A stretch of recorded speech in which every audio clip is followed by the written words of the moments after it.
pure product market fit probably is very much at the top of your mind at Chasm 1. Remember, I'm saying that's the prototyping and the validation. So you need to be getting in front of the users that sit behind the customers and validating, and absolutely make sure you nail that, because the biggest difference between success and failure in the data was those ventures that really put a lot of time and effort into understanding their market, those that did it before they crossed Chasm 1, meaning they allowed the voice of the market and the customers to shape their product, they were successful. So product market fit is, you have to do it at Chasm 1. If you don't do that, it gets hidden in the data that you failed at Chasm 2, but you actually failed to cross Chasm 1 properly and you didn't actually recognize it. So make sure you nail that headline first. Most founders think that building a great prototype is the hardest part of innovation. But what if that's only the first of 3 chasms standing between your idea and true market success? Today, I'm joined by Sam Dods, co-founder of Triple Chasm, a team that has mapped the science behind innovation success. And we're going to unpack the 3 predictable chasms that stop founders in their tracks. From nailing your prototype to developing a viable business model, all the way to scaling up successfully. If you've ever wondered why great ideas still fail to make it through commercialization, stay tuned, because this episode could change how you think about innovation forever. And don't forget to hit subscribe, as this really helps the algorithm get these critical messages out to innovators. Let's go. Sam, welcome to That Product Market Fit Guy podcast. It's a real honor to have you with us today. Thank you, Trevor. Thank you for inviting me. I'm really looking forward to our conversation.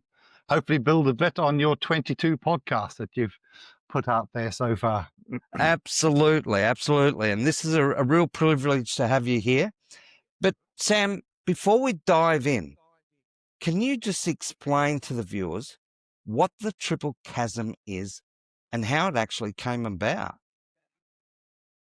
Okay, well, how it came about was my co-founder, Uday Padkey, about 15, 20 years ago, was working in consultancy, working at the Judge Business School here at Cambridge, and noticed that in his work, both as a VC and an advisor, keep finding novel ways of things going wrong on the commercialization journey, and looked at all the case studies and everything. I thought there must be a better way to have a lot of data where we can just look for patterns in the data. So he went out, gathered a lot of data, so data from 3,000 products being taken to market, and developed the Triple Chasm model. So it's a model, a bit like a large language model. He's pulled the model out of the data to see patterns, and it's called the Triple Chasm model because there are 3 chasms in it.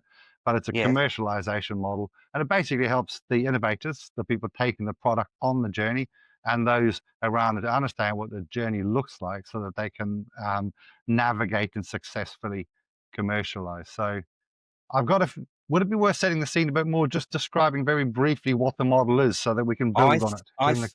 I think that would be wonderful for our viewers to actually understand what actually is this model. So please go ahead, Sam. Excellent. Perfect. So as I said, 3,000 products going to market, looking at 174 different factors and extracted out of that using actually K-means clustering. So very trendy now. It's AI, effectively, one type of it. It's quite simple. Well, what was extracted out of it was 2 key measures. One is a measure of maturity. So how far along the journey are you from, in our language, CRL 0, so in the lab, in the research, to 10, fully deployed with mainstream customers. And the other is, what are all the levers of growth? What are the things I need to think about and act on the journey? And because we're a pair of engineers, we call them mesoeconomic vectors, because that's really dense and tricky to engage with, but just bear with me. So this measure of maturity is built on top of what lots of countries are quite used to, which is NASA's metric of technology readiness, which is very good for putting technology in space and getting it past the prototyping to behaving reliably. But what we've expanded on that to be from 0 research to 10 being out fully deployed with mainstream customers. And those 3 chasms that you mentioned at the start, those are the points that were found in there. So between CRL 3 and 4, we call Chasm 1, And Yes. that's what you've also touched on there is, can you successfully prototype and validate? So get early customers, proto customers that sort of like the stuff you're doing to actually interact with it and give you some feedback. That's Chasm That 1. We're pretty good at that. that validation point just is music to my ears, Yes, Sam. So yes, absolutely. please go on. Absolutely.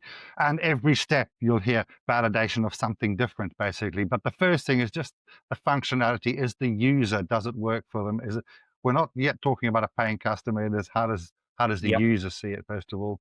Chasm 2, people use the term like valley of death. Chasm 2, we would equate with that. But we like the idea of Chasm 2 more because it is more data backed and it gives you more of a sense of control. It's not like, oh my God, it's the valley of death. We might die, we might survive. So Chasm 2 it's between CRL 6 and 7. Can you build a viable business model on top of that prototype that you validated? And that means everything, doesn't it? That means validating how your customers are going to pay you. So your revenue model, but how are you going to spend the money? I mean, your cost of goods, how's it going to be manufactured? All of that, and that Yep. is 90% failure Critical. right there. That's the real challenge. And then once you've validated your business model, typically when VCs and stuff want to talk to you, then it's about how to go to market. And I mean, early stage, lots of us will be doing direct selling, but how do I get channels, distributor, Yes. franchises, agents, strategic partners? How do I get to those customers very, very quickly? That's what happens at Chasm 3. So if, if you just step back, we've now got this metric, Yes. CRL 0 to 10, with these 3 breakpoints that are very clear in the data. And then some people say, okay, so what, Sam? Great, you've got some metric about the distance. Well, the next point is these mesoeconomic vectors are the things to think about. So we found when we collapse these 174 different things to think about into these 12 vectors, this is Yes. where, because 174 factors is way too much Way for too much. anyone of us Yes. to use on it. So we have to collapse them down. And everybody would recognize these factors, but we group them into external vectors, so things outside of our control. Yes. Internal vectors we've got more control over, and composite where you sort of bring it together. So we've got 4 external vectors. The first one, product market fit, is about the market, understanding the market, but understanding it not as Sam and Tam and that sort of thing, not size of it, but how is it structured as a value Yes. chain. If I, Love it. what are all the value adding activities for the sort of product you're working on? You have to do from research right up to deployed with the user. So that's the first one. And then against all those value chains, where do I sit? Where do my competitors sit? Where do my potential partners sit? Where do the regulations sit? So you got a canvas of how a market Mhm. is behaving. Then you pull out of that where you find the pull, your actual customers, and then you're looking at, is it government, is it B2B, is it B2C, are they big or small, how do they behave, so you understand how to connect with them. And then the fourth one there is channels, is what marketing, distribution, how do I get out to my customers. I think we probably touch And on that later. scale. Is Yes, scale. that's it, at Yes. scale. It is first market entry, but then it's all about the channels and who's making what decisions. How do I get to them? How does everybody win in that? So that's really understanding how the world is out there, which you absolutely need to understand. Then the scientists and engineers feel much more comfortable in the next phase because it's about your science and technology as a technology stack. And they would say, oh, EFE, that's great.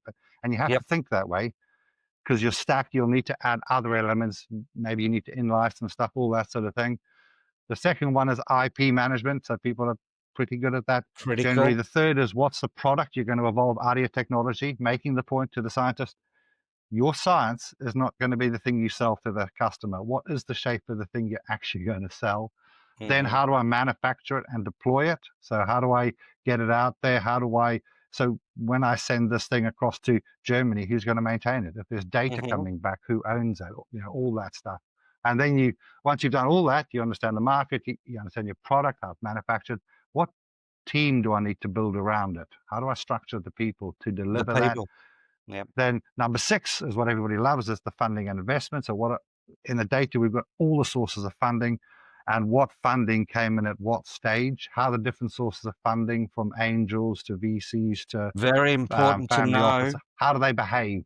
Yes. So, And what do they so want?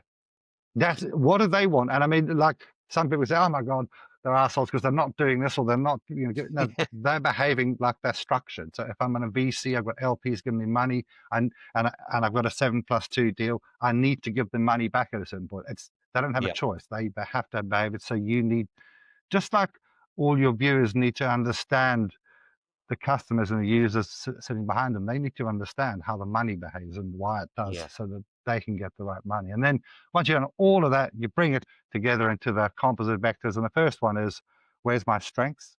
Out of all those internal vectors, because we can't be good at everything, have I just left Cambridge University with some fundamental new science and Hmm. I'm going to just have patterns coming out of my ears, so I1 and I2 I'm strong? Or am I on the other side? Have I got some great market insight and I'm actually pulling technology to solve a problem that I can see? Where's Yeah. my strength, and play to that? And the last one is the business model, hauling all that together into the big, lovely spreadsheet, like income and outgoing. So that's all of the vectors. So we've got a metric for how far along the journey you are. We've got 12 different levers to think about. But what the data then shows, and bringing it all together, Yes. is what matters at what stage of the journey. And more importantly, we took, and in the data, like everywhere, it was about 11%, just over 10% successfully did the whole journey. Because remember, we were just staring at the system, how it's behaving. If you Yes. took that and subtracted the rest, then you get the difference between how did the successful ventures behave relative to the rest. And All that right. is the real gold dust. And that's when all the teams sit up and really start taking notice. So that's the So, triple chasm model, basically, that underpins wow, everything we do. that's really exciting. I'm going to love this episode, Sam. Now, let's start going through some questions and responses from you, because I'm really keen Mm, for our viewers to dig into this deeply, because it's so important for them. You've said that innovation failure isn't random; it follows a pattern. What data or insights first led you to that sort of a conclusion? yeah. Well, as I said, we had data from these 3,000 products across 174 different factors. And you could look at this data in lots of different ways, and you could think, what's a key metric for growth? Like, is it valuation, which goes up and down? Is it how much investment I've had? Or is it the number of customers? And all the data showed the number of customers. And if you plot the number of customers against time, and Yeah, you collapse the time down to as a percentage of total time to get to market, you get this absolute consistency. All these dots, it just really? goes up across all market spaces. So we had data from life sciences, from mining, from everywhere, and from all around the world. So Uday went on a bit of a tour. He did Cuban bioscience, lots of West Coast where he was investing, from China, lots from Europe, from Yes. Africa, agri-food apps and stuff like that in Kenya. It all showed the same pattern of customer growth over time, basically, which is absolutely Amazing. astounding. And the data showed these three stall points where the customers, where you stop taking on customers for a while, and you either failed or succeeded. And the failure rates were almost identical. So Chasm 1, it's about 10% failure rate. Most, I mean, plus or minus 5% or so. Yes. Chasm 2 is about 90% failure rate. Once again, plus or minus plus 5%. Chasm 3 is 10% failure rate. And it is that just absolute consistency that helped us think that So this has really got some substance in it. that must have been so exciting when you first saw that data, to get that sort of consistency. Amazing. Exactly.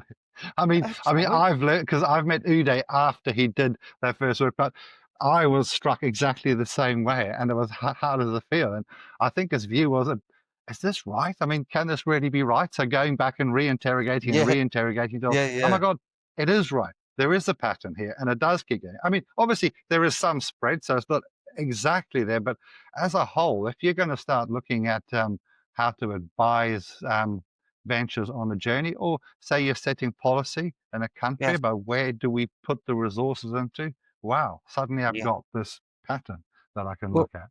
I mean, it's so valuable for our viewers to understand what this journey looks like, and to be ahead of the game and be able to predict these outcomes. But can I ask you, when you look at all those thousands of founders that you studied, how early do these chasms actually start appearing? Yeah.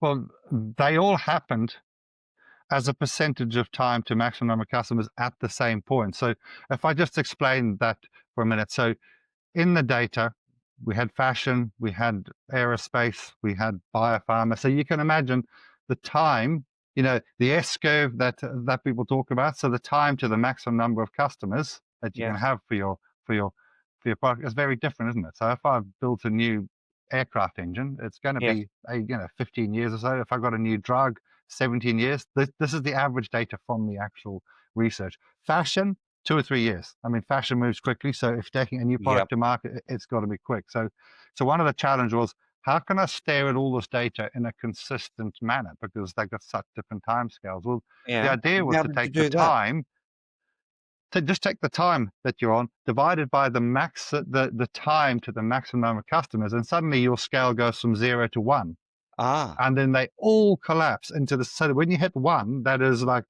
it takes 17 years for biopharma and it takes 3 years for fashion.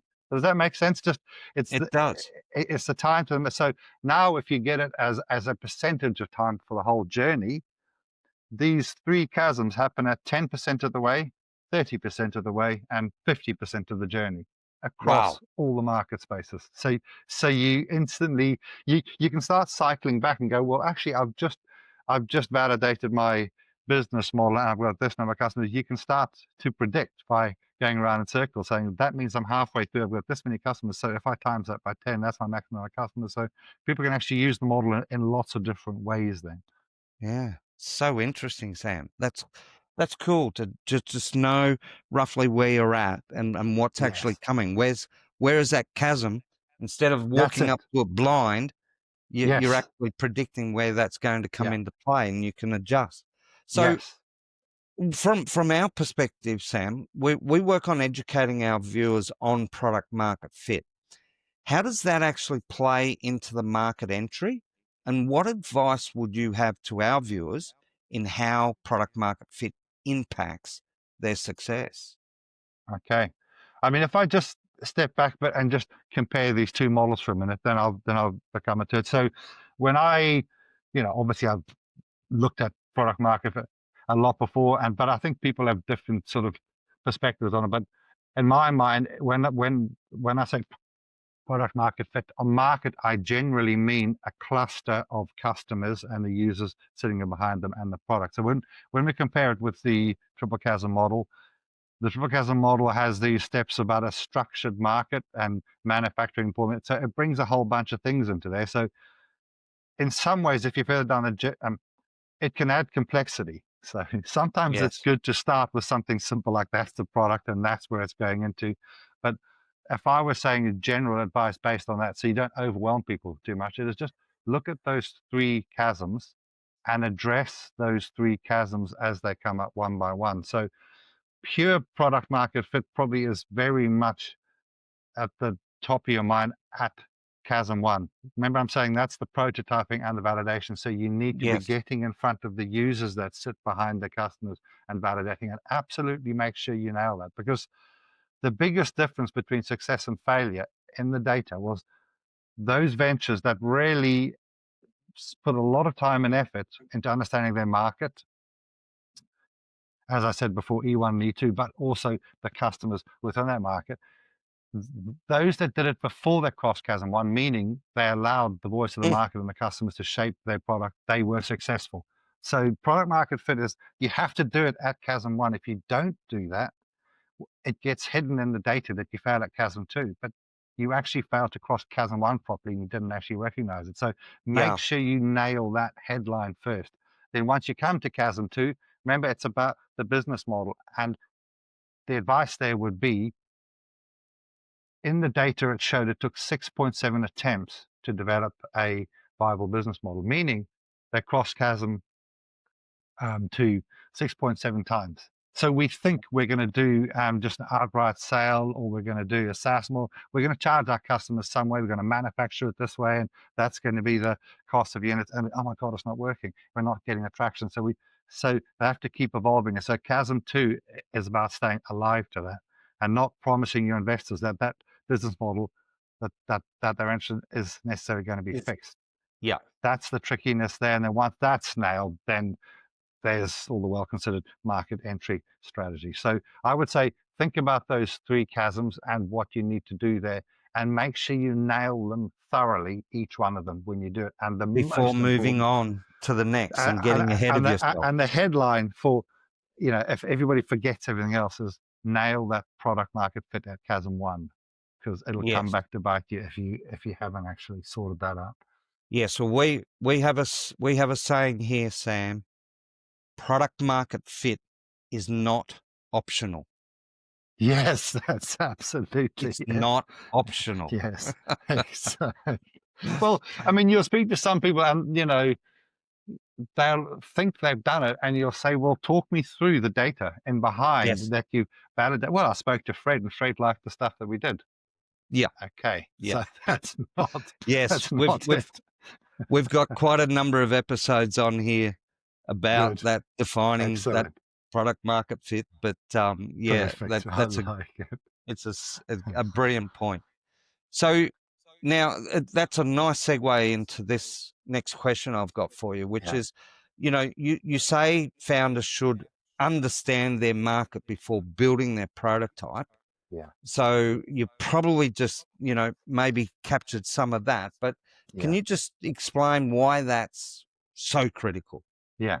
Yeah, no, good. I mean, and I'm sure you've seen the same. When if I'm going to work with some teams that are pitching, and you use the term market, instantly it's Sam and Tam, and it's the scale of the opportunity, and we only want 1%. I mean, Yeah. that'll hold the interest of anybody for about Oh one my second. God. I just about I mean, die when I ever hear someone pitching that, Sam. that's it, exactly.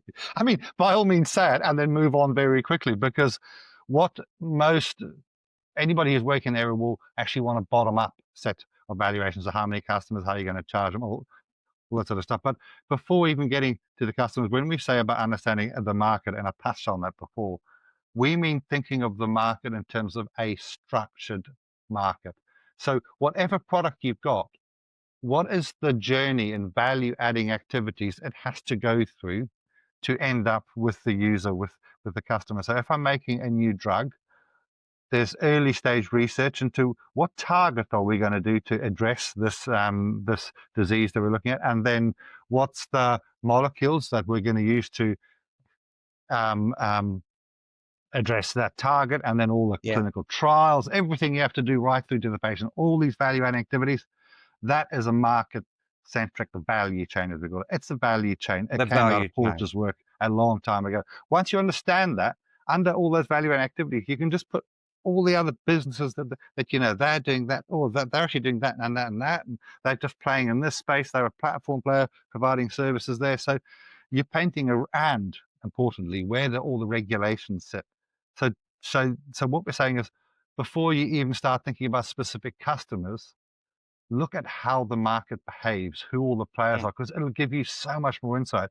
First thing, you can then pick your likely customers, but later on, if you're looking at distributors, if you're looking at manufacturers, you might actually find your distributor and manufacturer could be the same entity, and they're operating here. I mean, that's the thing. So paint that picture. And our advice to the ventures typically is just sort of ignore that you exist, because they keep putting themselves in the middle of it somehow. No, Yeah. we're not Yeah. talking about Porter's original work with a company in the middle. We're saying, look at that market. How does it behave? Who are all the players? Yeah. And that's the start point. That's the real secret there, is to really get that nailed at the start of the journey. Yeah.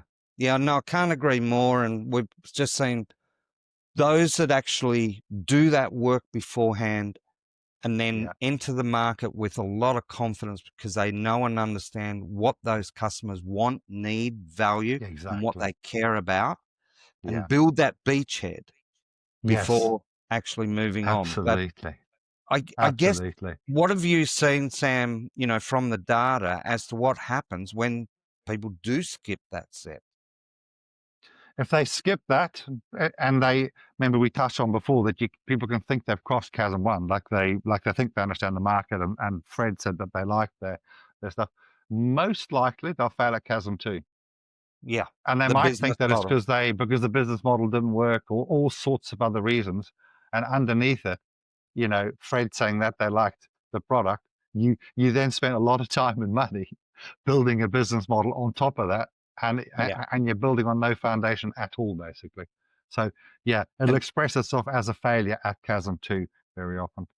and is that because they think they know what the customers are, but they've actually got the wrong customers That's it. to Yeah. apply So if we, to the yeah. So I mean, in terms of customers, I mean, like Roger's work. So the top hat with the early adopters, all that sort of yes, language. yes, I mean, that was massively insightful because what he said was a product diffusing into a market is like a gas here diffusing into this room. That's a curve. And so he had these segmentation just based on percentages of people, sort of early adopters and stuff. And you can say in general, maybe there's some sort of behavior there, but it was a statistical approach. Whereas what we're doing, it looks quite similar, but we say proto customer, right through to mainstream and charter customer and then mainstream. And proto customers are the sort of people that are highly tolerant. They just love the stuff that you're doing. And it could be yes, Fred from down the road there, all that sort of stuff. And that, they don't care that it's all lashed up with tape and everything. That is, oh my yeah. God, this works. It And does and the you got to job. understand that that's a type of person that's going to be tolerant. And Yes, then the next step is once you're going out and crossing Chasm 2, it is you're then experimenting with how you're going to charge a customer. So there's still quite a level of tolerance, I would say, with those types of that yeah, category of customer. Once you've crossed Chasm 3, it is mainstream customers. And then, like, it's not there's no tolerance, but they expect a professional service. I expect to see the price. I expect it delivered like that. So it is for people to really recognize that this behavior here of each of these stages has its pros and the cons. And that user stroke customer at the start that loves the functionality and stuff like that, that's not the same as a procurement team in the NHS or something like that. yeah, And they're exactly. thinking crossing chasm too. They just want regulatory compliance and tick box. They're very different things. These Absolutely. customers behave differently. It's why we really try to steer our clients away from going to the biggest, most Yes. brilliant company as their first Absolutely. point of reference. Yeah, No, no. exactly. Let's start at the low Absolutely. end of the market That's it. Yeah, and absolutely. who are going to embrace, we know that Yes, about 16% of those are early movers. So that's it. yeah, we're on the same Absolutely. page, Yeah, there, Sam. absolutely. Yeah. So And how also, I mean, just to pick on that, because we're saying how important the customers, it's trying to find, like you find the top tier customer type here. If you step down a tier or two, they'll often be more hungry because they're competing and they're absolutely. trying to look for some edge and some kind of difference. And that's what you want, some kind of hunger there that they want to do something different. Yeah, we like to call those ones the ones that are trying to disrupt the big boys up That's top. it. So Absolutely. they're hungry Yeah. for that, point Yeah. of differentiation and so on. Absolutely. Absolutely. So Sam, how does Triple Chasm actually measure or assess market understanding? Are there indicators that can show a team that it's Mm, ready to prototype? yeah. It's pretty tricky. I mean, it's a bit how long is a piece of string, really. But Yeah. the easy thing, I mean, a simple way of looking at all of this is that statement, you won't find the answers here in your own business type thing, that you have to get out there. So we typically advise teams once they're starting, they're thinking about their value chain and putting all the players in there, go and validate that with all your stakeholders. Even your investors. Look, this is how we see the market space. We see Validate. it like this structured. What do you think? And what you'll get is sometimes I go, oh my God, I haven't even thought about that. Oh my God, that's amazing. Yeah, no. And you will get lots of voices engaging and turning their brains on and helping them trying to solve. Yeah, I'm trying to help you refine your thinking. So don't think of this once you've painted this canvas, this picture of the market is done. Yep. Talk to lots of people, all the stakeholders, and you will find they will super engage. Yeah, as I say, because people will think of investors out there and should we show this basic thinking? Get everybody engaged that you can, basically. Yeah. Brilliant advice. Brilliant advice. Sam, would you say this early stage is more about validating a customer job to be done or proving the technology itself?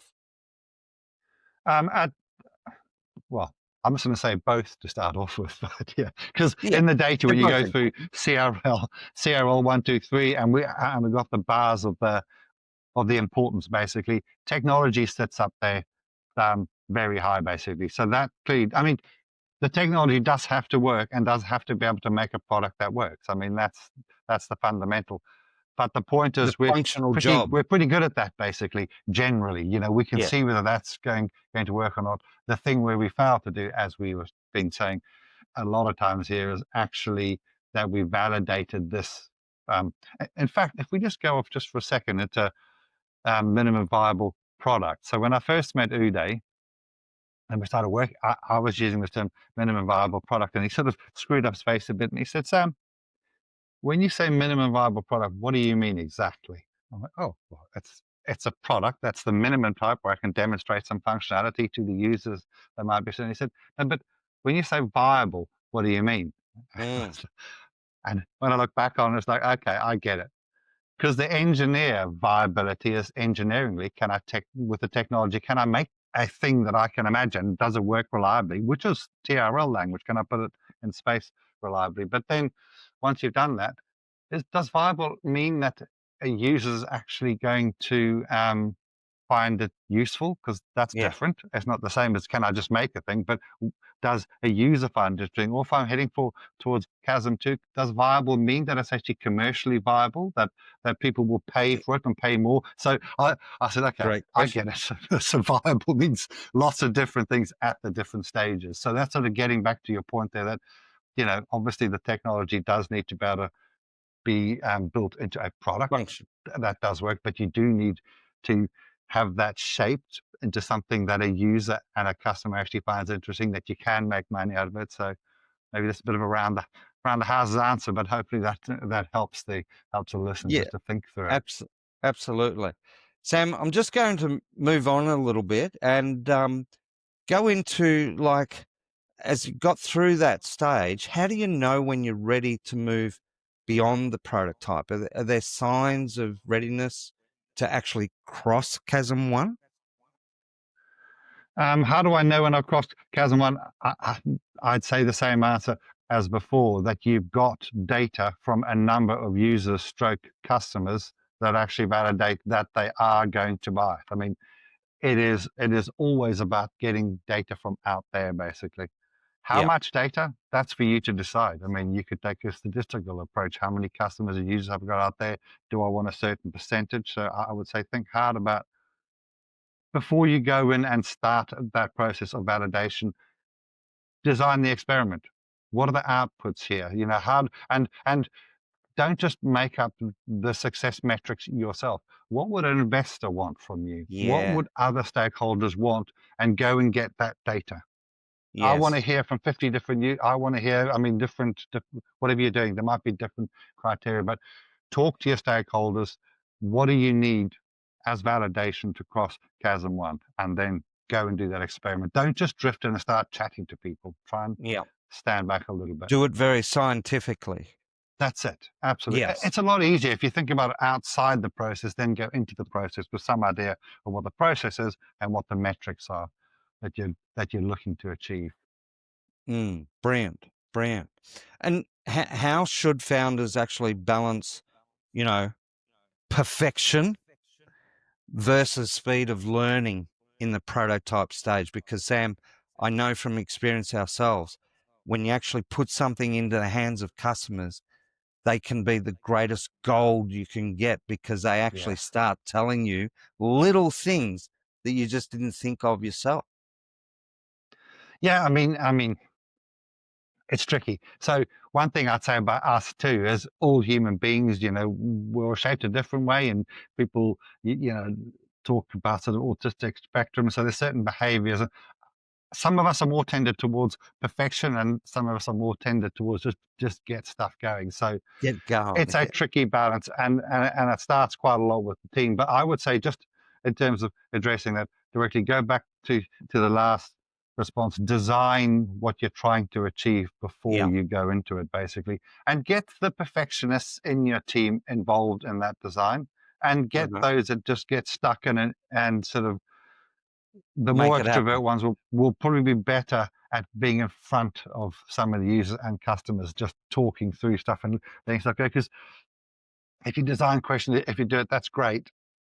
But you will sometimes hear absolute, you could just rate all the questions between 1 and 10 and everything. But what you said before, Trevor, was you will occasionally hear qualitative stuff, like people would just make a comment and something, oh my Mm, God, I hadn't really seen that. So you also need to design the experiment in a way that you're getting this qualitative data, and then you need to think, in my team, how do I balance this idea to get absolutely everything nailed down and getting enough to move on. fantastic. I love that perspective of it because, I mean, we do try and convey to not fall in love with your product, but to actually treat innovation like a scientific Yeah, experiment all the yeah, way through, absolutely, So absolutely. let's I move think, I on. mean, Yes. just to continue on the sort of human dynamic, I think a real challenge is, if I've lived and breathed this and I've just done some postdoctoral research into this area and now I'm trying to make a product, a real human challenge can be, I care so much about this, I can't hear anything that's negative.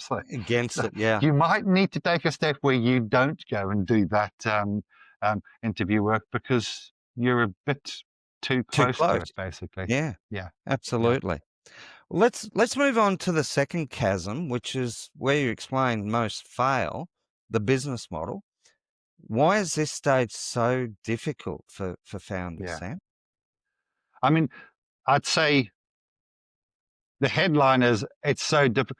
Remember I was saying that we showed in the data which vectors mattered at which stage of the journey, and you can imagine at Chasm 1, I1, the technology is big, I2 is big, and then we're saying that the market and customer big. So some of them business model is like down at zero.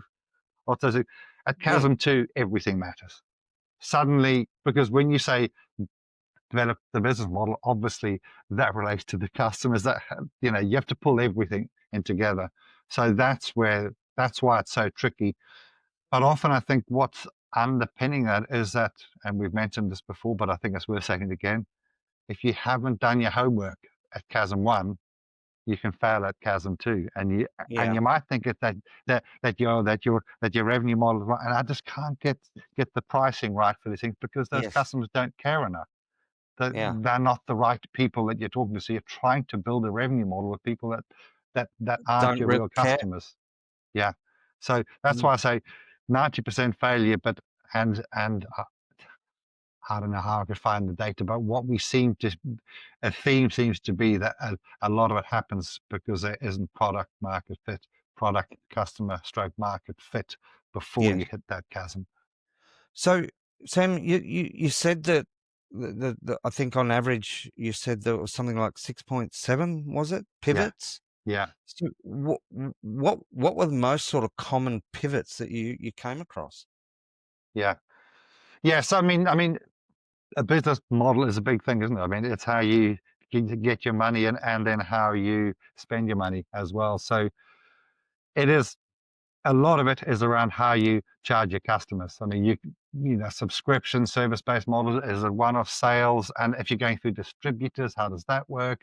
So everything about how you get out to the customer and get your money back to you through your channels, all that stuff, that shifts around a lot, basically, and it can shift Mm, around, directly, because you're still working out how your customers responding. But as soon as you put the channels in between you, it just, the complexity goes up, doesn't it? It's hard enough when you're direct another selling not and you can yeah, see the whites of the eyes. When you're sitting behind others, then you've got a very distant view. So that definitely how you get the money in, that's definitely part of it.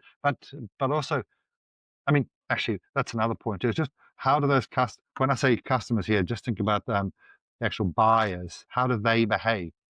It's yeah, completely different. So if I've got a medical device, my users will be the clinicians, maybe, and you can have yeah. them on side. Maybe I'm a clinician. I get the pain point. I know why we're doing this. But do the buyers in the health service, do they Who care could be about that at all?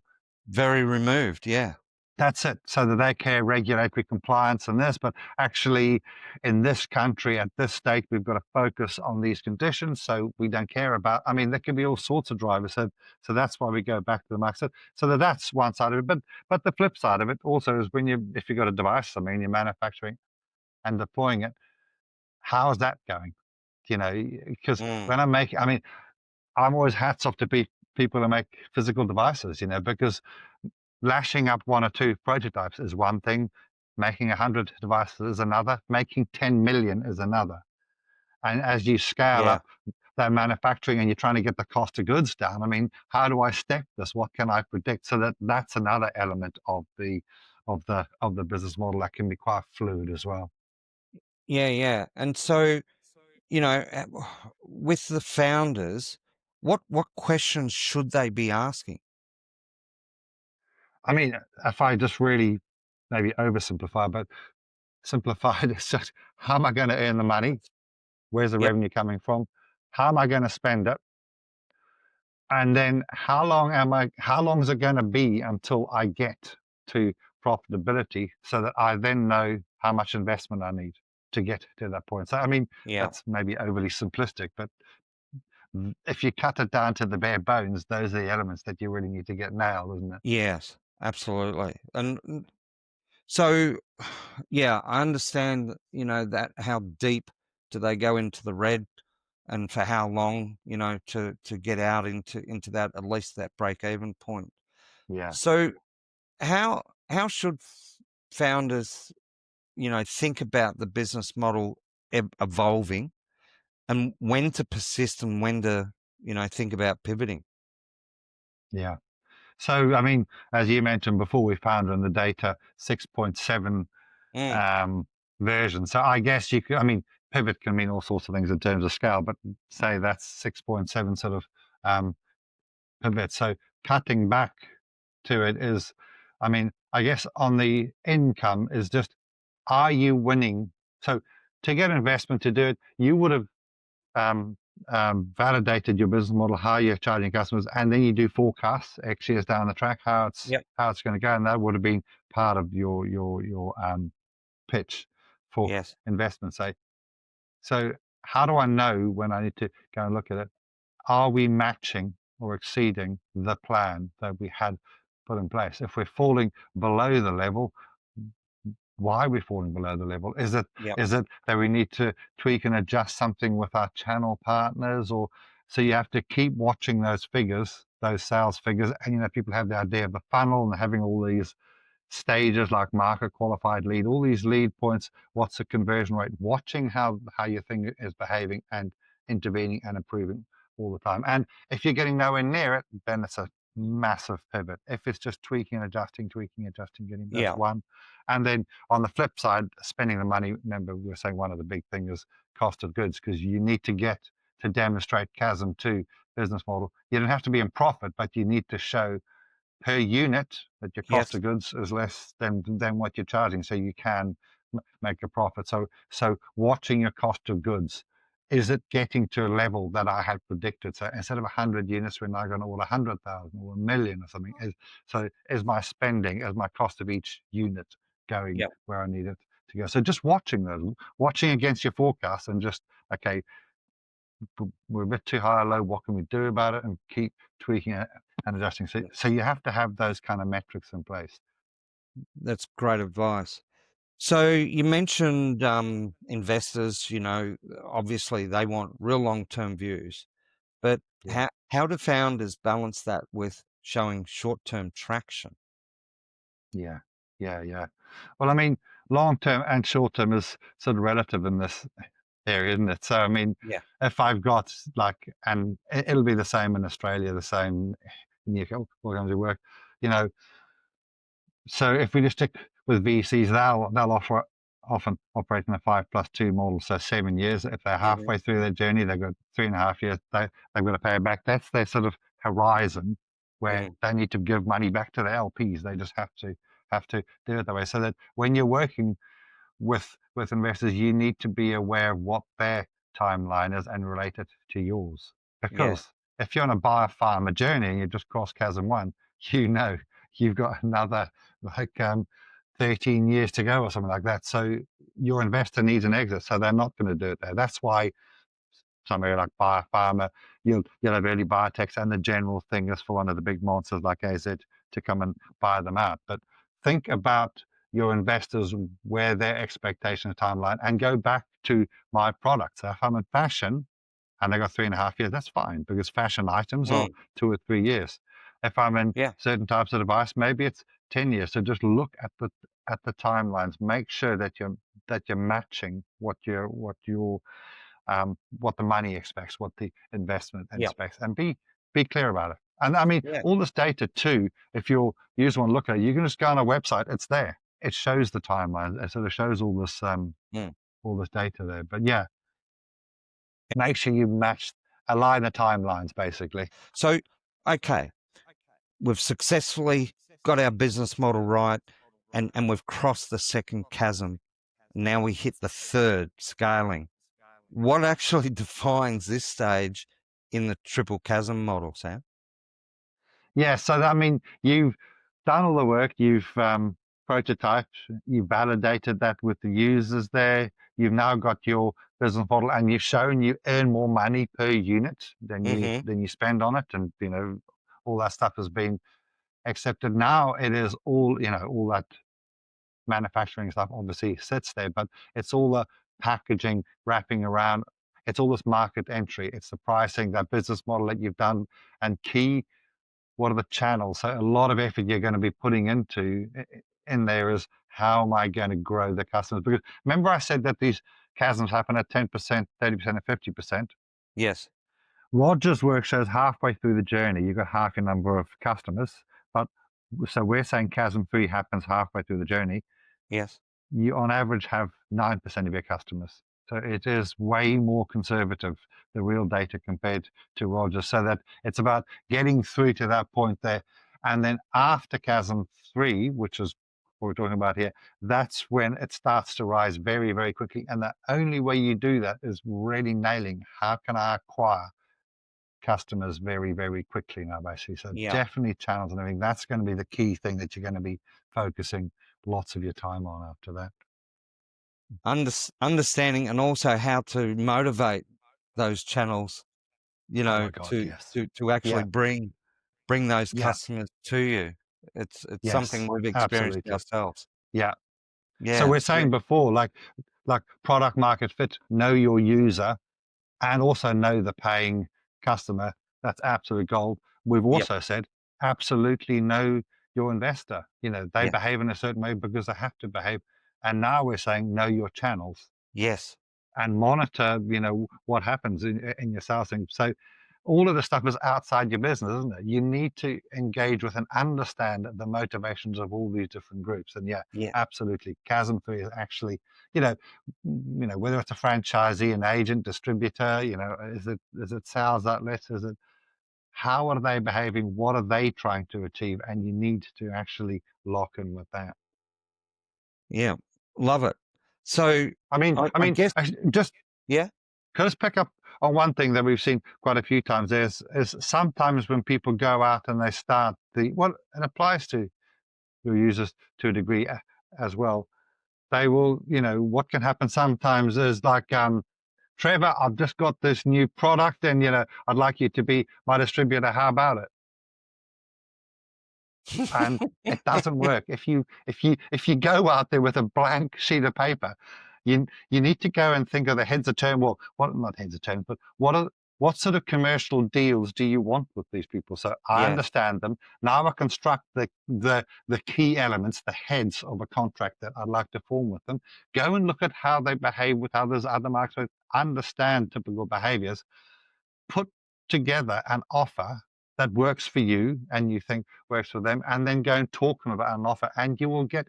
I mean, we had one program where the bloke said, he said, I spent a year and a half trying to onboard them and it wasn't getting it. And as soon as I went there with the structured offer, Yes. I started signing them up. So that also, Yeah.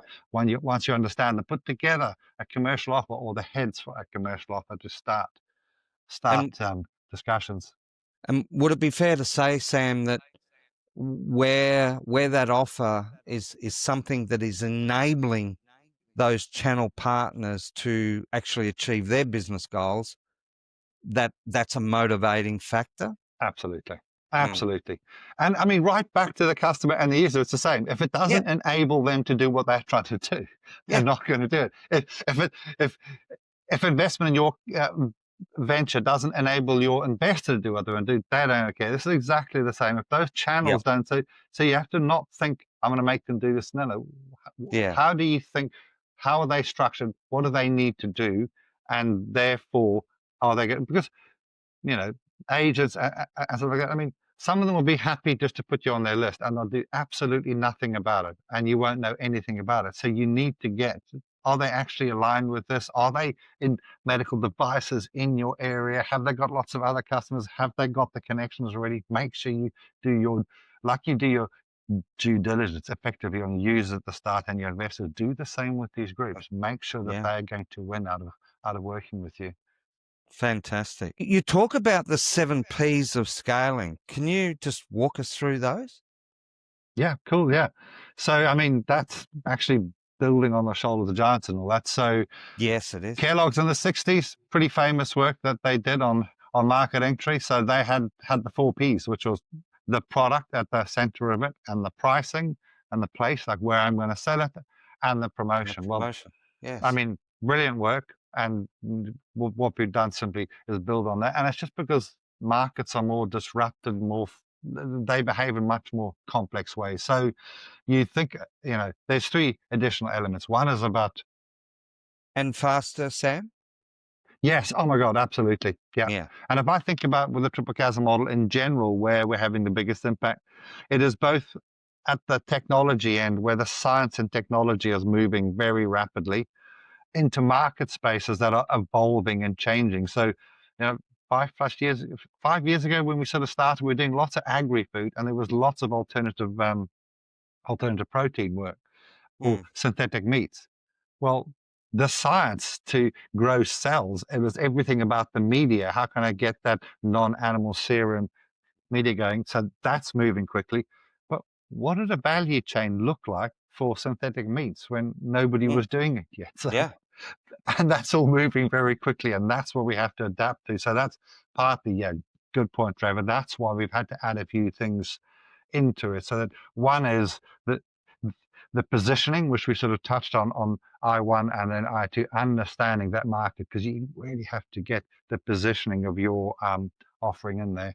And Yes. then we've also added process, meaning sales process, because it's a lot more complicated now. And if you're going through Mm. channels, I mean, you have to nail that. You have to nail that out. You've got to find all the key points, and you got to look at conversion rates and times between each of these. So that's it. And more now, it's not straight selling; it's through partners. So we've also added partners. So there's positioning, process, and partners are the three additional units out of the complexity. As you say, these markets are moving increasingly rapidly. Yes. No, I love those additions because it's like many things you said. It's been built on the shoulders of giants. Exactly. It's Yeah. because our world is constantly changing, and I Yes. think Absolutely. they're four fantastic, Yeah. additions that you've taken in there. So Yeah. how does a founder know if their business is actually ready to scale? And what are the warning signs, even more importantly, Sam, that they're actually Yeah. not ready? Yeah. I would say the same thing again. I mean, it's picking up on the point that we made before going into lots of the stuff.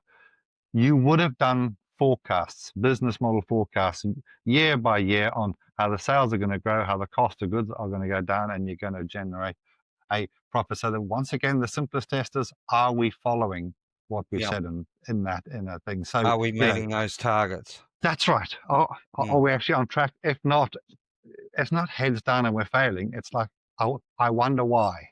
Let's Yeah. go and experiment. Let's try something different. Let's get out there and validate it. So, as you say, in markets where everything is moving very quickly, you have to do like Einstein said, you know, whatever we said, 55 minutes to understand the problem and Mm. have a hypothesis about what's going on. Say, okay, we think we could solve it this way, and get out there and try it and get out there and validate, and always try and validate as cheaply as possible in terms of time and money. And I mean, it's just going to keep going, and it's more and more refinement all the time rather than big steps, basically. But at the same time, it'd be fair to say that, as you're validating each step you're going through, validating each those, the actual risk is declining. Would that be it's That's the it. inverse relationship there? Absolutely. So at the start, you're taking big monster steps and you're validating big monster stuff. By the close here, you might be making subtle changes to the commercial agreement with your channel partners or something Yeah, like that. yeah. And that might be impacting Little conversion tweaks. rate or time to sales. And so it's small tweaks, but you're absolutely right. So that Yeah, the, yeah, the big risk items have been addressed earlier on, basically. And these are just smaller steps in reducing the risk, basically. yeah. Brilliant. Um, I'm very conscious of the fact that it's very early in the morning over there in the UK. It's evening here in Australia, but I've got an Australian question for you, Sam. Yeah. Do you think the current innovation programs in Australia, and even globally for that matter, actually understand the three chasm reality? In our experience of running programs, so we mostly here, mostly on Europe, Turkey, Chile. We've had a few bits in India and stuff like that.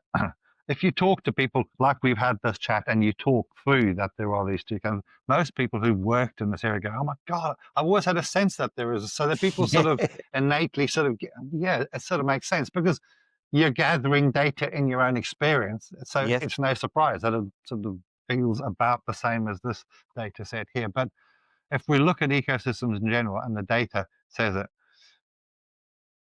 we put a lot of effort into supporting ventures quite early on. And I mean, universities have a big influence of putting lots of money in there and they talk about innovation. So that's why we're so good at crossing Chasm 1. But Mm, Australia, I imagine, is the same as England, is the same as so many other countries. There are so many validated prototypes out there that are that never, going nowhere. yeah, So it's like we're almost over-investing. I mean, it's not over-investing, but we've got limited resources. So where do we place it? We're putting a disproportionate money in those early stages, and then you come to Chasm 2, and Chasm 2 is where 90% fail. yeah, And then there's disproportionately less support there, basically. And the private money, like the VCs and stuff, they would ideally, in their ideal would be, can I speak to 60 of your customers, Trevor, to validate your business mm, model, and I want to speak to your manufacturers. But if I haven't crossed chasm two, because that's the big problem, and I need lots of money there, yes. it's a bit chicken and egg. So almost everywhere, the trouble is quite good at chasm one. Everything fails at chasm two. By chasm three, this idea about channels, I mean, all the big guys do it. Everybody knows how to sort of do that, so you can get the advice. So all of these markets, and we've done a little bit of my I'm originally from New Zealand, so I've been out there a couple of times just looking into how the ecosystem works. It's the same. You know what I mean?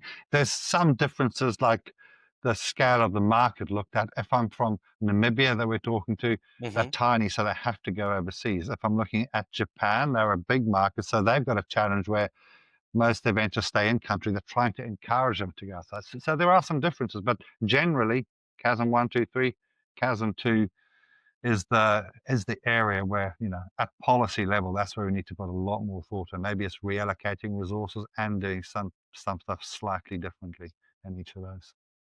So that's really cool the way you've put that. But do you actually see opportunities for governments or corporates to work together more effectively in helping startups bridge that second chasm? Yeah, absolutely.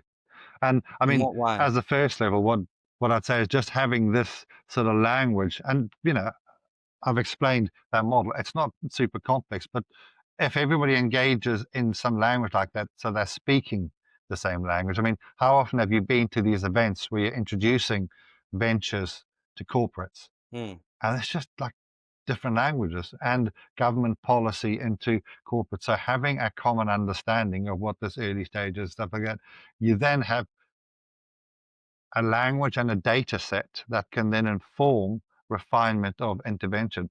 Much like we're saying before, like as the product's heading towards chasm three, you're making smaller and smaller tweaks. Well, mm. that's what we need to do at a policy level between corporate and government policy.